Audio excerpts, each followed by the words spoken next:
नमस्कार, रवी सत्यशोधक या यूट्यूब चॅनलवर आपलं स्वागत आहे।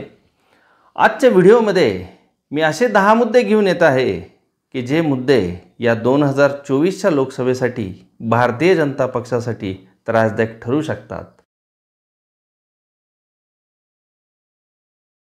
तर चला आपण आता चालू करू आपल्या पहिल्या मुद्द्यापासून।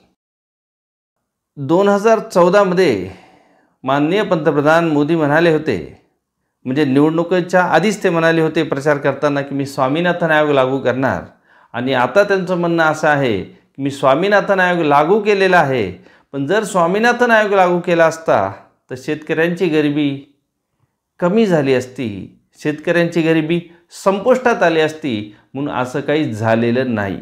म्हणून आपले जे पंतप्रधान म्हणतात की मी आयोग लागू केलेला आहे, त्याच्या सगळ्या ज्या त्याचे नियम होते ते सगळे लागू केलेले आहेत, त्याच्यावर एक प्रश्नार्थक चिन्ह आहे।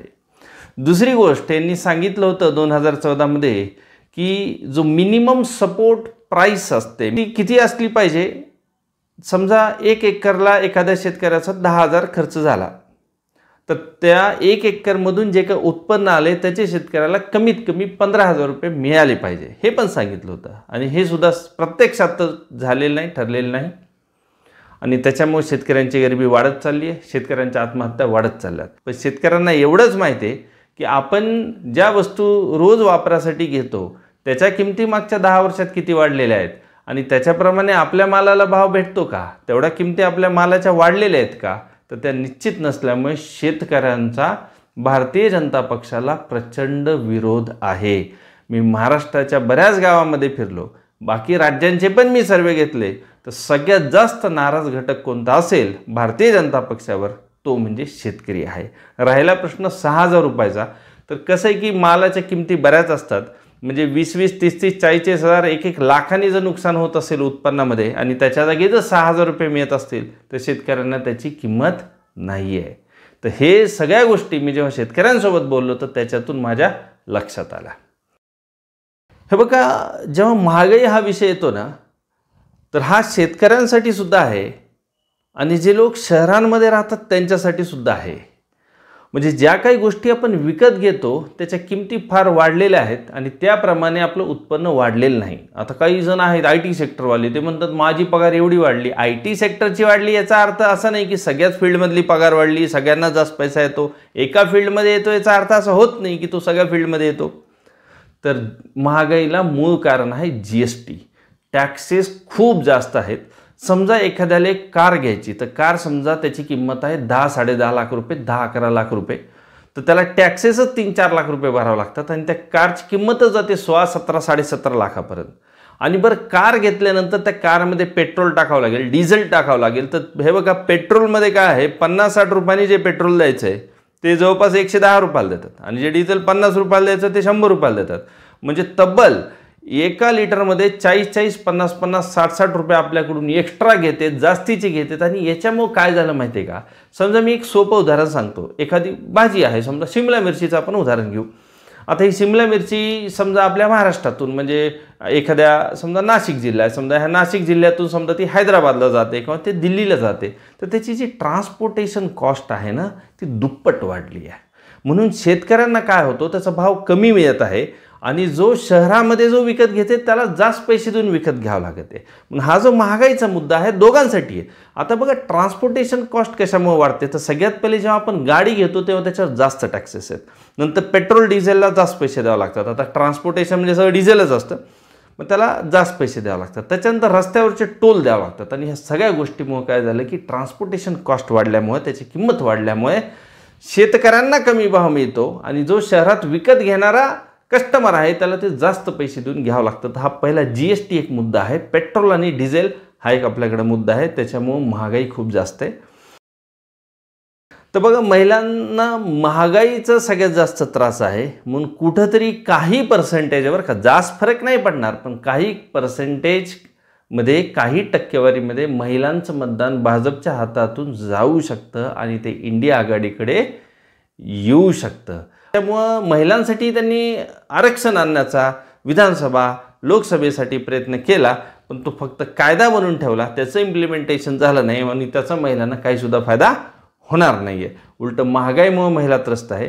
आणि कर्नाटक निवडणुकीमध्ये काँग्रेस पक्षाला जे जास्त मतदान महिलांचं मिळालं ते आत्तासुद्धा रिपीट या लोकसभा निवडणुकीमध्ये होऊ शकतं.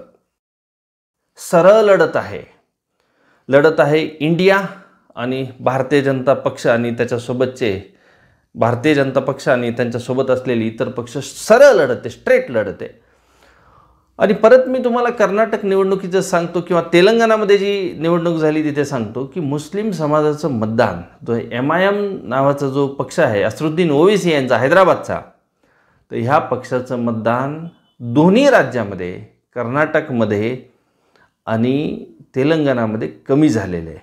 आणि कर्नाटकमध्ये तर जो जनता दल सेक्युलर नावाचा पक्ष आहे, ज्या पक्षाला मुस्लिम बांधवांनी 30-35 वर्ष मतदान केलं, ह्या पक्षाला सुद्धा त्यांनी मतदान केलं नाही. त्याचं कारण सरळ लढत.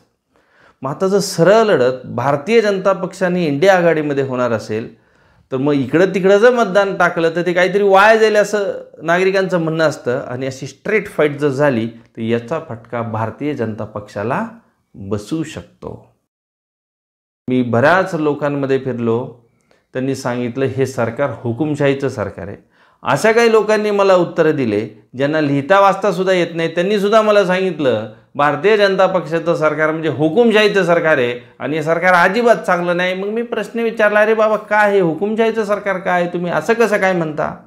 तर एकच उत्तर आहे की या पक्षाने बाकी पक्ष फोडले आणि ह्यांना कुठलाच पक्ष ठेवायचा नाही. फक्त या देशामध्ये एकच पक्ष राहायला पाहिजे आणि यालाच हुकुमशाही म्हणतात. हे उत्तर मला कोणी दिलेत? ज्या माणसांना लिहिता येत नाही, वाचता येत नाही, काहीच नाही. आणि ही जी परिस्थिती आहे हे उत्तर आहे भारताच्या प्रत्येक राज्यातले काही टक्के नागरिक देतात बरं का, सगळे देत नाहीत. कारण भारतीय जनता पक्षाला बरंच मतदान आहे, आपण असं म्हणू शकत नाही. असे बऱ्याच नागरिकांचं म्हणणं आहे. कारण आता आपण याचं उदाहरण पाहू झारखंडचं, तर ते जे मुख्यमंत्री आहेत ते सध्या जेलमध्ये टाकलेत. म्हणजे हे मुख्यमंत्री भाजपमध्ये येणार, भाजपसोबत राहणार, हे बऱ्याच वर्षापासून चर्चा चालू होत्या, पण ते काय भाजपसोबत गेले नाही. शेवटी त्यांना जेलमध्ये जावं लागलं.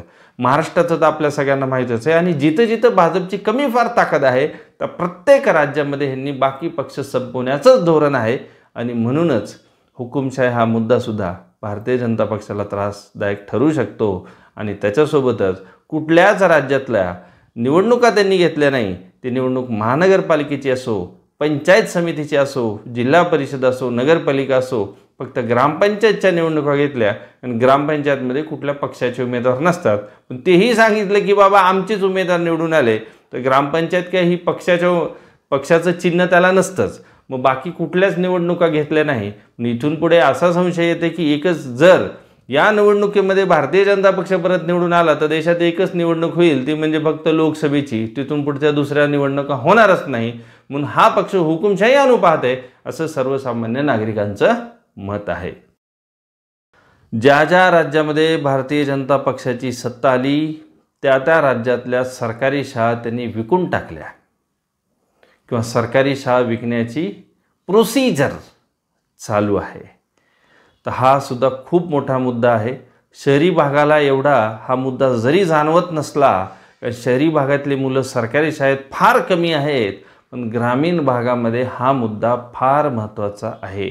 दुसरं असं काही नागरिकांचं म्हणणं आहे की सरकारी प्रॉपर्टी विकणे. आता पहा, एअरपोर्ट विकले, सरकारी कंपन्या विकल्या, सरकारी कंपन्यांचे कामं बंद करून टाकले. काही लोक तर असं म्हणतात रेल्वेच्या पटऱ्यासुद्धा विकल्या. आता काय काय विकलेलं आहे हे फक्त सत्ता बदल झाल्यावरच आपल्याला माहीत होईल. न सरकारी नोकऱ्या आहेत, न खाजगी नोकऱ्या आहेत. आणि सरकारी नोकऱ्याची तर एवढी वाईट अवस्था आहे, ज्या ज्या राज्यांमध्ये भारतीय जनता पक्षाची सत्ता आहे त्या त्या राज्यातली पेपर फुटीज चालूच आहे. महाराष्ट्र असो, उत्तर प्रदेश असो, गुजरात असो, असे कित्येक राज्याची यादी मी तुमच्या पुढे सांगू शकतो. महाराष्ट्रामध्ये तर तलाठी परीक्षेला एका मुलाला 200 पैकी 214 मार्क मिळालेत. आता काय म्हणजे हा नेमकं जोक समजावं का काय समजावं? परीक्षा 200 मार्काची, मुलाला पडले 214. तर आपले पंतप्रधान मोदी म्हणले होते की 2 करोड रोजगार देतो. आणि हा पण प्रश्न बऱ्याच लोकांनी उठवला की 2 करोड रोजगार देणार होते, पण ना सरकारी नोकरी आहे ना खाजगी नोकरी आहे. आणि देशामध्ये सगळ्यात जास्त बेरोजगारी आता आपल्याला 2024मध्ये पाहायला मिळते. म्हणून जनतेच्या मनातला हा सुद्धा एक मोठा मुद्दा आहे. म्हणजे बघा, शहरी भागातला प्रचंड पैसे कमवणारा, शिकलेला असे काही लोक आहेत की जे फक्त भाजपचंच गाणं गातात आणि फक्त 24 तास भाजपचाच प्रचार करतात. म्हणजे सकाळी फिरायला गेलं भाजपचा प्रचार, कुठेही गेलं भाजपचा प्रचार. पण हा असा मतदार आहे ना की हा मतदानाच्या दिवशी कुठंतरी फिरायला जातो, सकाळी 6ला निघतो, रात्रीच येतो 8-10 वाजता. तर असा काही मतदार आहे जो शहरी भागात राहतो, जो मतदानच करत नाही. आता एक मुंबईचा मतदारसंघ आहे बघा, दक्षिण मुंबई, तो म्हणतात सर्वात श्रीमंत आहे. तर जे श्रीमंत, अतिश्रीमंत लोक आहेत ते मतदान फक्त 30-40% करतात. मग हे जे मतदान आहे हे झोपडपट्टी जो भाग आहे किंवा मध्यमवर्गीय जे नागरिक आहेत तेच मतदान जास्त करतात. म्हणून जो मतदार भाजपचा सतत प्रचार करतो तो मतदानाला जाईल का नाही हा पण खूप मोठा प्रश्न आहे. आता आपला शेवटचा मुद्दा आहे आणि तो आहे महाराष्ट्राचा मुद्दा आहे. महाराष्ट्रामध्ये सध्या जरांगे फॅक्टर आपल्या सर्वांना माहीतच आहे. पण जरांगे फॅक्टरमुळे भारतीय जनता पक्षाचं नुकसान होणार हे निश्चित आहे. पण हे जे जरांगेंना मानणारे लोक आहेत ह्यांनी जर गावागावात जर फॉर्म भरले तर मग त्याचा इंडिया आघाडीला फायदा कमी होऊ शकतो असं पण याच्यामधून दिसतंय. पण सध्या तरी भाजपचा जे विरोध करणाऱ्यामध्ये जर पाहिलं तर जरांगेला मानणारे लोक आहेत. दुसरा मुद्दा महाराष्ट्रातला असा की असे काही लोक आहेत जे मुंबई पुण्यामध्ये राहतात, ज्यांना राजकारणामध्ये अजिबात रस नाही, परंतु त्यांना एवढंच माहिती आहे की महाराष्ट्रात ज्या एक कंपन्या येणार होत्या त्या गुजरातला निघून चालल्यात आणि आम्ही काय तिथं गुजरातमध्ये नोकरीच्या शोधात जायचं का. आणि दुसरा प्रश्न, मुंबईचं सगळंच घेऊन गुजरातला जात आहेत. म्हणजे आमची जी मराठी माणसाची मुंबई आहे, जी मुंबई महाराष्ट्रात ठेवण्यासाठी 105 जणांनी बलिदान दिले, ती मुंबई काय तर गुजरातला पाठवायची का, ती गुजरातची राजधानी करायची का, असा सुद्धा सर्वसामान्य नागरिकांच्या मनात प्रश्न आहे. जे मुंबईत राहतात, जे पुण्यामध्ये राहतात, तर हे महाराष्ट्राचे सध्या ज्वलंत मुद्दे आहेत. तर माझे आता हे 10 मुद्दे संपलेले आहेत. व्हिडिओ आवडली असेल तर लाईक करा, शेअर करायला विसरू नका आणि चॅनलवर नवीन असताल तर चॅनलला सबस्क्राईब करा, म्हणजे इथून पुढच्या माझ्या व्हिडिओ तुमच्यापर्यंत पोहोचतील. Thank you very much.